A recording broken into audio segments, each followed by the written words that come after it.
ये जो आप तस्वीरें देख रहे हैं ये किसी दूसरे देश की नहीं है।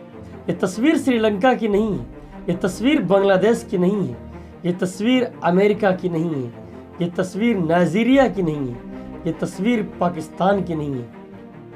ये तस्वीर उस लखनऊ की है जहां पे उत्तर प्रदेश के मुख्यमंत्री माननीय योगी आदित्यनाथ जी बैठते हैं। ये तस्वीर नवाबों के शहर लखनऊ की है। ये तस्वीर वहाँ की है जहाँ से सारे नेता बैठते हैं, सारे नेता जहाँ पे आके बैठते हैं। ये वो तस्वीरें हैं कि 69,000 शिक्षक भर्ती को लेकर ये अभ्यर्थी अपनी सीटों को जोड़ने की बात करते करते बीजेपी कार्यालय पहुंच गए। तो उन्होंने ये गुनाह कर दिया कि बीजेपी कार्यालय क्यों पहुंच गए, क्यों नौकरी मांगने लगे, क्यों रोजगार मांगने लगे। साहब, आप अगर उत्तर प्रदेश में नौकरी मांगेंगे, रोजगार मांगेंगे तो आपके हालात इसी तरह से होंगे जैसे आप मेरे पीछे तस्वीरों में देख रहे हैं। इसी तरह से आपके हालात को कर दिया जाएगा।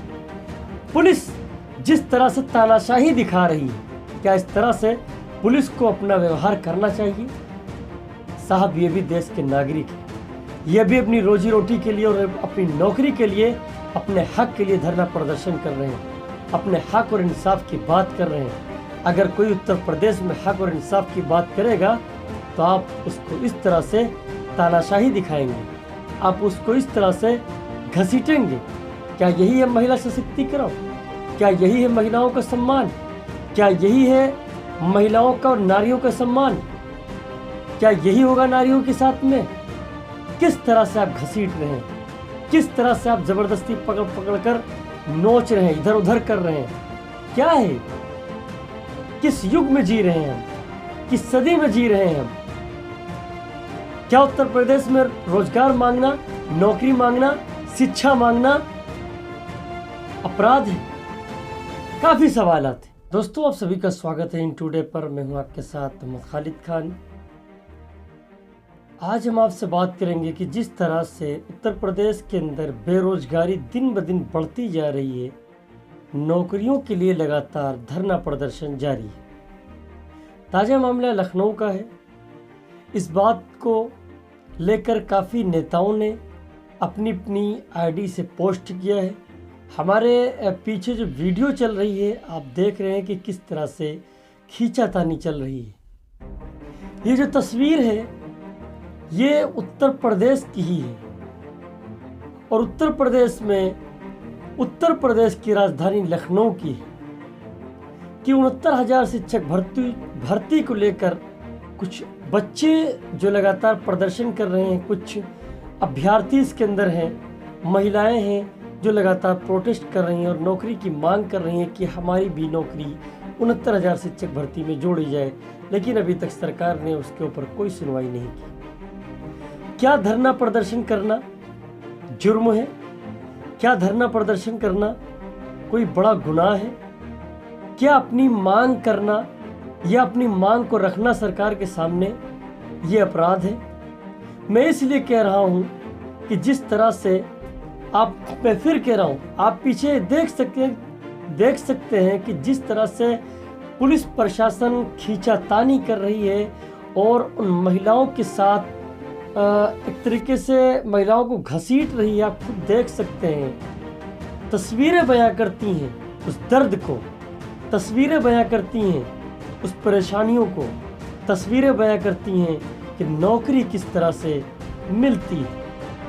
जिस तरह से लगातार पुलिस प्रशासन खींच रहा है और उनको पकड़ पकड़ कर घसीट रहा है, इस तरह से फिलहाल तो नहीं होना चाहिए, ये निंदनीय है। धरना प्रदर्शन ये 1 साल से ज्यादा हो गए। धरना प्रदर्शन की शुरुआत निषादगंज SCRT से हुई थी, फिर उसके बाद इको गार्डन पहुंचा, फिर कुछ दिन तक SCRT निषादगंज में एक पानी टंकी है उसके ऊपर धरना प्रदर्शन चल रहा था। फिर बच्चों ने अपनी सीटों को जोड़ने के लिए मांग करते हुए बीजेपी कार्यालय के पास वो पहुंच गए। तो जब पहुंच गए साहब, तो जुर्म ये उन्होंने कर दिया कि जी बीजेपी कार्यालय के पास ही क्यों गए, क्यों बीजेपी के नेताओं से या क्यों बीजेपी की सरकार से अपनी नौकरी की मांग कर ली। अगर नौकरी की मांग करोगे तो यही हाल होगा जिस तरह से आप देख रहे हो, जिस तरह से लगातार नोचा नोच घसोट चल रही है, खींचातानी चल रही है, बताइए महिलाएं किस तरह से तड़प रही हैं और प्रशासन लगातार उनको तानाशाही दिखाते हुए घसीट रहा है, पकड़ पकड़ कर खींच रहा है। क्या नौकरी मांगने की सजा यही होगी? लगातार जिस तरह से उत्तर प्रदेश के अंदर, देश के अंदर बेरोजगारी की दर बढ़ती जा रही है, नौकरियां निकल नहीं रही हैं। अगर वैकेंसीज अगर निकलती हैं तो अगर 6 लाख फॉर्म भरे जाते हैं तो वैकेंसी निकल रही है 10,000, 20,000, इस तरह की वैकेंसी निकल रही है और महंगाई चरम सीमा पर है। तो जाहिर सी बात है कि देश के युवाओं को चिंता तो होगी।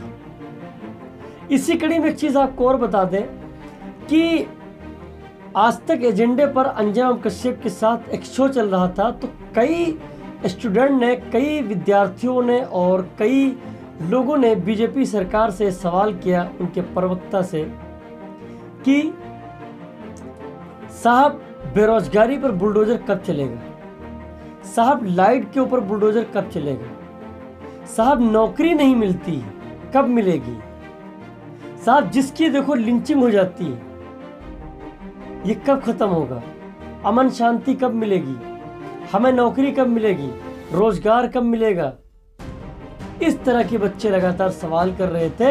तो बीजेपी के नेता मामले को डाइवर्ट करते हुए कहीं और पहुंच गए, जवाब नहीं दिया, क्योंकि जवाब आपके पास है नहीं। सवाल किया कि साहब पेट्रोल डीजल के दाम बढ़ते रहेंगे या घटाए जाएंगे। सवाल किया कि लाइट जिस तरह से 4 घंटे रहती है, लाइट को 18 घंटे रहने चाहिए, लाइट का इंतज़ाम कब होगा। तब बीजेपी के प्रवक्ता के पास जवाब नहीं निकला। फिर तू तड़ाका में शुरू हो गया। तो हालात देश के ये, प्रदेश के हालात ये।